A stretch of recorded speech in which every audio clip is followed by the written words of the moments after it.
Chuck, we've played with some of the best managers, and what I always respected about top managers is that they watch film and they take what other teams give them.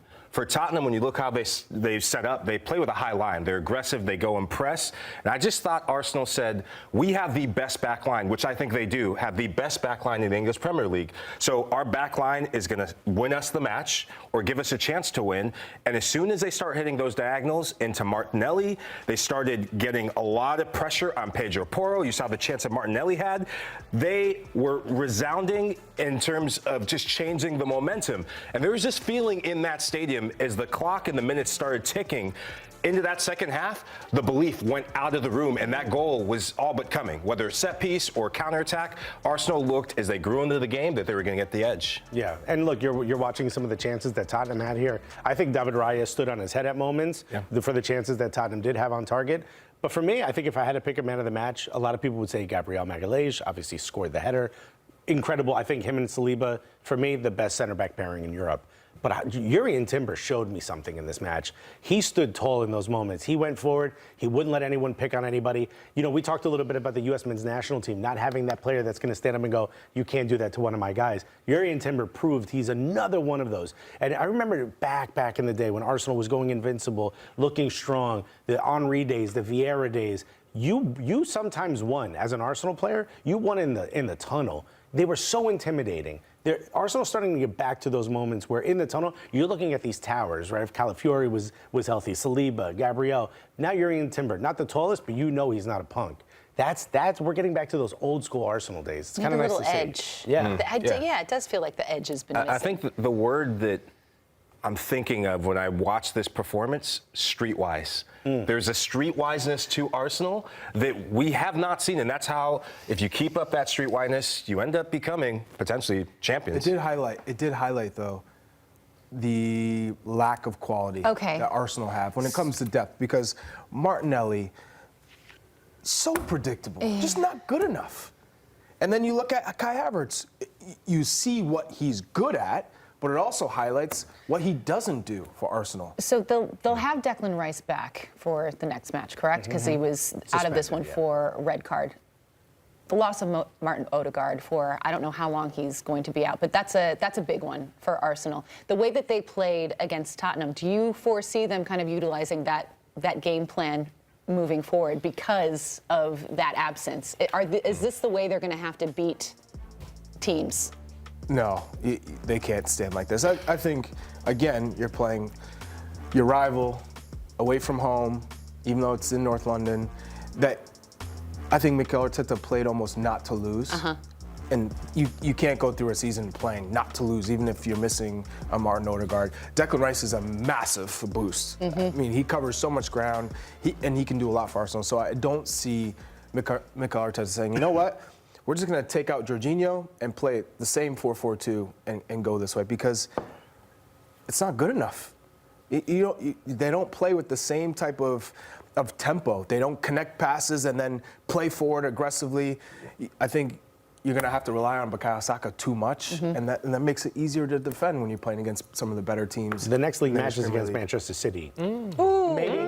You know, they go to Atalanta next, but the next match after that is Manchester City.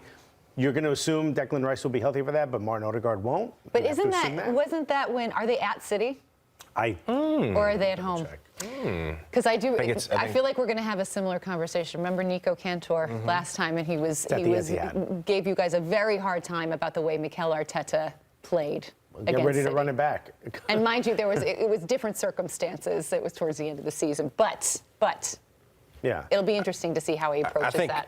On the day, for the occasion, Arsenal did what they had to do to get the 3 points. Sure. If you set up like that against City, mind you don't have Declan Rice, ciao. It's not even. You do that to City, we're talking 4-5-0. 100%. Not even. And Solanke is not Erling Haaland. Okay, so let's talk about Tottenham, the Tottenham side of this. I'm sure you saw Ange Postecoglou's comments at the end of the game. Basically said, like, he thought that they played well. They were just wasteful in the final third, and that has been the issue for Tottenham. They just can't find their way in the final third. What is that down to? Is that just lack of quality? There's a fine line between stubbornness and stupidity when I watch Ange Postecoglou in that presser and when I watch Tottenham play this season. The stubbornness is it's Ange ball. It's all about building out from the back. And I saw them press. I saw them create opportunities in the press. But as a manager, you can't force your players to have that conviction in the final third. This is a side that typically had conviction last year at the start of the season, but right now that conviction's gone out the window. When you have Dominic Solanke, who for Bournemouth was running in the channels, he looked like a statue between the two center backs. Is that Arsenal defenders? Okay, they're doing their job, but he played right into their hands. And I think James Maddison, not picked for the Euros, well, he's giving Lee Carsley all the ammo to not select him again. You get in the final third, you're not pulling the trigger. Tottenham, they had half chances, but half chances don't get you points. No, they definitely don't get you top four. Solanke had a crystal clear chance when Arsenal gave him the ball, and he had a horrible first touch, and then that set him up so that Arsenal could get back and block. But ultimately, he was not good enough. He hasn't been good enough. If you're talking about taking Tottenham from where they are to the Champions League and being a competitive team, you can't do that with that type of performance when you get that type of dream scenario against Arsenal and just fluff your chance. Yeah. To me, there's two things at play. One, missing Yves Bissouma is massive. He's essential in how Ange Postecoglou wants to play, and also missing Richarlison. You can see that drop in quality. Solanke's just not there yet. I think where Tottenham is right now is they're still in that development mode. They're still building to that point where they're going to be a top four, hopefully, right? That's what their goal is. Were we saying that about them last season? Yes. I think, unfortunately, you're still in that. They're just kind of stuck. It's a bit of a holding pattern, and you mentioned it, look, Ange Postecoglou is very stubborn. He has a way he wants to play.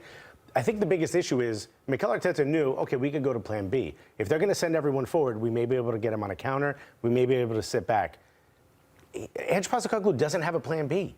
He doesn't want a plan B. He wants plan A. And if plan A doesn't work, do plan A even harder. Go even harder. Bring that high line even higher. Run even faster. And I'm not necessarily sure, one, that works, and two, that you could sustain a full season playing that way.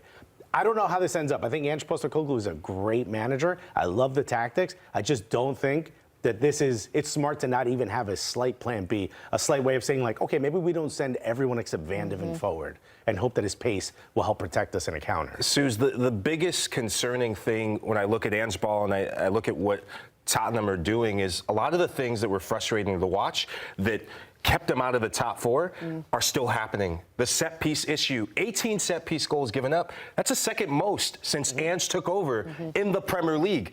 You nip that in the bud, then maybe we're talking top four. But defensively, of those top four sides, you have to be good defensively. Yes, you're going to get your goals, but if you're not going to be a side that in big games can compete set pieces wise, then we're talking a side that may not even be in Europe. And this was a guy who said, we don't need a set piece coach. You sure about that? Yeah. Arsenal have one, they just scored on you. Yep. He also doubled down on the fact that they are going to win a trophy this year. In his second year is when he wins. Is that going to happen? No. No? Nah, mate. If you're starting to make kind of claims like that and it doesn't happen, it's not a good look. I mean, I think he already knows he's on the hot seat anyway, so you might as well go out guns blazing. You know what I mean? You might as well say, I'm winning everything this year, because it doesn't matter. Ange for the treble? Yeah. You might as well go out for all the smoke.